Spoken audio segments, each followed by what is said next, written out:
जी हाँ, आप अपनी स्क्रीन पे देख सकते हैं कि लैंडर मॉड्यूल पूरी तरह से सेफली और सॉफ्टली चंद्रमा की सतह पे लैंड हो चुका है। Has become the first to land on the south pole of the moon. India is the fourth country to land on the moon after the US, the former USSR, and China. Because India just became the fourth nation to successfully land a spacecraft on the moon. But India is the only country that has ever landed near the moon's south pole, and that's significant. 23rd August 2023. Mark this day on your calendar. This is the day India made history. India has finally landed on the moon with Chandrayaan-3. India has now become the fourth country to land safely on the surface of the moon and the first ever country to land on the south pole of the moon. Other than India, Russia also tried to reach the south pole of the moon recently. Russia launched their lunar mission after 50 years called Lunar 25, and exactly at the same time India's Chandrayaan-3 is going to the moon. They launched their Lunar 25 mission on 11th August and it was supposed to land on the south pole of the moon by 21st August. But on 19th August, Russia lost all contacts with the spacecraft. Then the spacecraft was out of control and soon it crashed on the surface of the moon. India attempts to reach the south pole of the moon and Russia tries to do the same thing at the same time. Is it a coincidence? Well, no, it is not. Not only Russia, major players like America and China are also about to launch their space missions this year. But why is everybody suddenly so obsessed about space? Planet Earth has enough problems to fix, but now our world leaders are chasing to moon. Chandrayaan-3 is not only a sign of technical advancement of India, but there is also a vital geopolitical perspective of this whole event.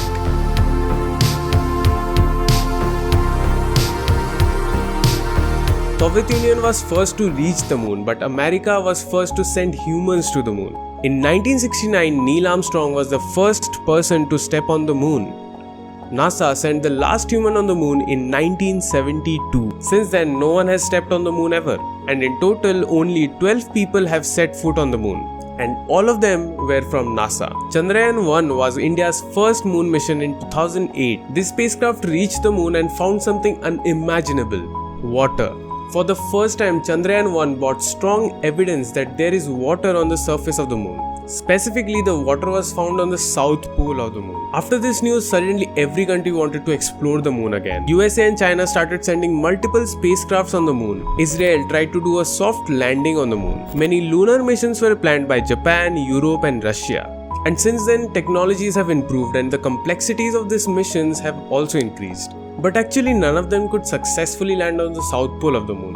And on 23rd August 2023, India did what the world couldn't do. India's Chandrayaan-3 landed successfully on the south pole of the moon. But this was not the first time ISRO tried to land on the moon. On 6 September 2019, Chandrayaan-2 was preparing for a soft landing on the moon. But unfortunately, it crashed on the moon's surface. ISRO's current chief S. Somanath said that the problem was in the Vikram's engine. So there was a lot of technical modifications made in Chandrayaan-3. Last month I made a video about the differences between Chandrayaan-2 and Chandrayaan-3. You can watch that video after this and I'll link it in the description. But that video was more about the past, the mistakes we made and the ways we tried to improve those mistakes. This video is about the future plans of ISRO and how we are going to execute them. Anyways, let's come back to our discussion. Like Chandrayaan-2, the mission objective of Chandrayaan-3 was almost the same: landing on the south pole of the moon and placing a rover for research. Chandrayaan-3 has landed approximately 70 degrees south of the moon. It will get only one lunar day to conduct all scientific experiments. One lunar day is approximately a month on Earth. So basically 2 weeks of day and 2 weeks of night. So from 23rd August, the rover will have only 14 days to gather all the information. Because the instruments present on Chandrayaan-3 are not made to survive in the night time. When it is night in the moon, the temperature drops up to minus 232 degrees Celsius and no instrument will work in such cold temperature. Coming to instruments, the Pragyan rover has two instruments, LIBS and APXS. LIBS stands for Laser Induced Breakdown Spectroscope. It will analyze the chemical composition of the soil on the moon to find what kind of minerals are found on the surface of the moon. And second, APXS, that is Alpha Particle X-ray Spectrometer. Like LIBS will analyze the soil of the moon, APXS will analyze stones in the moon. While Pragyan will do this, Vikram lander will click photos on the surface of the moon. The Vikram lander has also 4 instruments on it. Number 1. Rambha. Number 2. CHA-STE. Number 3. ILSA. And number 4 instrument is from NASA, the LRA. With these instruments, scientists will be able to analyze at exactly where the Vikram lander lands and the range of the moon. But it's not really that easy to land on the moon. Space exploration is hard and it's very expensive. Which brings us to the question that why are nations spending so much of their hard-earned money into these space ventures? For example, in 1966, the US spent 4.41% of its entire national budget on NASA, and this applies to India as well. Why does a poor low-income nation like India need to invest so much in space exploration? Isn't it better to invest that money in national development or solving poverty issues? Even a country like China, who was equally poor in the 20th century, why did they invest so much money in their space programs? Well, the answer of these questions are more complicated than you think. Let's discuss why the major geopolitical countries are rushing back to the moon. What is India's current position in the space race? And what does India need to do to become one of the major players in the space industry by 2050? To understand this, we have to understand the political, economical and military factors behind these space programs. It all started in 20th century with the space race between United States and the Soviet Union. The Soviet Union successfully launched Sputnik 1, the first artificial satellite in 1957. They challenged American technology and this led to a fear that Soviet Union will dominate the space. Both nations quickly realized that space capabilities were linked to the development of both technology and military supremacy. Satellites became a very important factor for military surveillance and spying on the enemy. The exploration of space gave rise to numerous scientific discoveries and technical advancements, and soon enough space achievements was seen as a symbol of national power and prestige. In a few decades, every nation's economical, geographical and military power is going to be directly proportional to their capacities in space. The 2 or 3 nations that will lead the world in space exploration in this next century will be the nations which will write the future of humanity.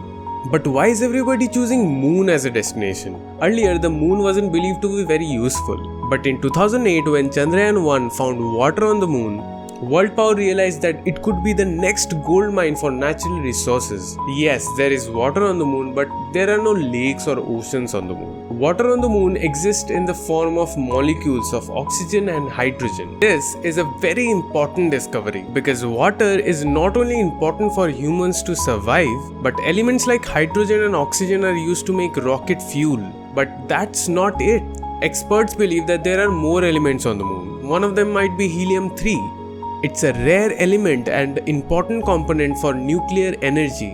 But helium-3 is very rare on Earth, and according to NASA, there is plenty on the moon. As much as 1 million tons of helium-3 can be found on the moon. But there is more. The moon surface may have more treasures like iron, titanium, aluminium, magnesium and even silicon, which is now found in almost every gadget and electronic item. But the thing is, with our current technology, it's impossible to do mining on the moon and extract these minerals. Then why are we even looking for these minerals in the first place? Because the goal is not to bring these minerals back to Earth. The goal is to use these resources so that human beings can survive on the moon. This will help humans in building permanent bases on the moon. And once humans start living on the moon, can stay longer in space and go deep into unexplored territories of space. USA is planning to land humans on the moon by the end of this decade. China could also send humans to the moon in a few years. And Russia also has ambitious plans. Most likely by 2030s there will be permanent human settlements on the moon. And the first movers will eventually start claiming territories and resources there. This is why India just can't afford to be left behind in this space race. So what is ISRO planning to do in the future to catch up with its competitors? Firstly, it will develop a more powerful rocket which will enable it to carry heavier payloads to Earth orbit and reach the moon in 3 to 6 days instead of 3 to 4 weeks which it currently takes. As I said, right now the rover can survive on the moon for 14 days. It will probably test a rover in the future that survives on the moon for several months. The next phase will be lunar return spacecraft technology, which means the spacecraft will successfully land on the moon and take off from that again and come back safely back to Earth. And then it will launch the Gaganyaan program, which will successfully send humans to the space. And once these technologies are developed and tested, India will be ready to build a space station in the Earth orbit and send astronauts to the moon by 2030s. All of this may sound very futuristic, but this could happen in the next 10 to 15 years. India definitely has the talent and the potential to become one of the top 3 space superpowers. All it will take is some political and economical support from the government. And if you like this video, please subscribe to the channel and look out for the next videos. Until then, let's celebrate this proud moment for India. Jai Hind.